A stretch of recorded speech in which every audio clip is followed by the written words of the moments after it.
It has been a month since Tropical Storm Debbie left a path of destruction from floodwaters in Richmond Hill. People are telling us that they're frustrated by the response and the relief from their local leaders. So WSAV is digging deeper through open records requests. We've asked to look at a timeline of Bryan County's emergency response. Ask for the names of those in charge of relief and also resources. We will look at how those resources were obtained and distributed.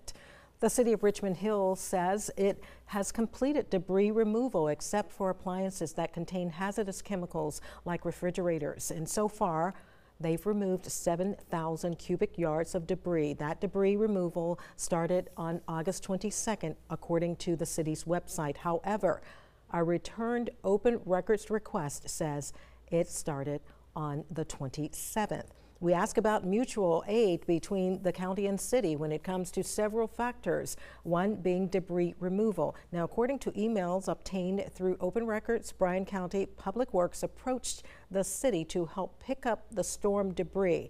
Bryan County offering to let the city keep reimbursements except for tipping fees at the dump. Richmond Hill City Manager Chris Lovell tells WSAV Richmond Hill turned down the offer because extra equipment had already been secured. WSAV's Sarah Smith has been following the responses to our open records request, one being how relief items are distributed. And Sarah is joining us now live from the Salvation Army headquarters on Montgomery Street in Savannah.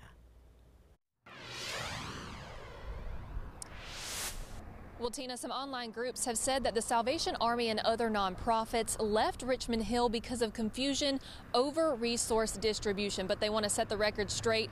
Major Jason Smith says that's just not true and that Salvation Army is still active in the coastal empire. Now, he tells me their team provided just under 15,000 hot meals, snacks and drinks to those in need in Richmond Hill, as well as through the rest of the coast and the community house. They had their mobile feeding kitchen unit also serving volunteers there. He says the Salvation Army continues to provide assistance, and while you may not see their vehicles out there, they're still active in the community. Just today, he says they were at a long-term recovery meeting at the Richmond Hill Fire Department. He says they will remain in the area as long as there is a need. What people see us being most visible are our feeding trucks. And so the misconception is that when the trucks roll out, the Salvation Army is rolled out. I'm a resident of Richmond Hill. I live there, so the neighbors that have been impacted are my neighbors. And so we've made a commitment that the Salvation Army is going to be there for the long haul, just as we were for the 22 tornadoes, as we are going to be here for Debbie. And just moments ago, we reached out to a spokesperson with the Red Cross for Georgia. She says the agency has not pulled out of Richmond Hill, echoing the same sentiment as the Salvation Army. And she says they remain committed to helping people affected by the flooding. And she tells us the Red Cross was there before the storm hit, and they are still there. Reporting live in Savannah, Sarah Smith, WSAV News 3, on your side.